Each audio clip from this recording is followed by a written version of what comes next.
Hola, ¿qué tal mis alumnos de catalán? Hoy os traigo un breve vídeo en el que os voy a hacer un pequeño tip, un pequeño recordatorio de algo que ya hablamos, que ya os comenté en el vídeo del alfabeto. Es un vídeo relacionado con la pronunciación, concretamente con la pronunciación de la G y de la J. Durante las sesiones, sobre todo con alumnos hispanohablantes, detecto mucho este error. Y es un error que con el paso de los años de la práctica se va corrigiendo, pero que los alumnos que empiezan ahora, ¿no? De una A1, incluso una A2, a veces incluso nivel B1, ¿no? Todavía no tenéis interiorizado. Os cuento.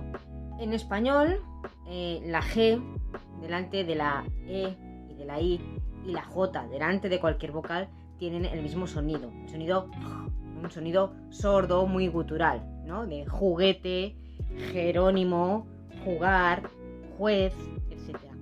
Pero este sonido no se encuentra en la fonética del catalán. El catalán no tiene este sonido. Por lo tanto, la G delante de la E o de la I y la J delante de cualquier vocal se pronuncian J. Así, por ejemplo, tenemos germà, Girona, Janoll, Jutge, Joguina, ¿no? Fijaros en la diferencia. Uno es un sonido sordo en español y el otro es un sonido sonoro.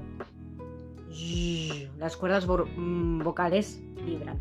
Entonces sé que es un sonido que cuesta de pronunciar, sobre todo, como os decía, a alumnos más hispanohablantes, pero que bueno, que siempre podéis ir practicando y que sobre todo con el paso del tiempo os va a ir saliendo mucho mejor.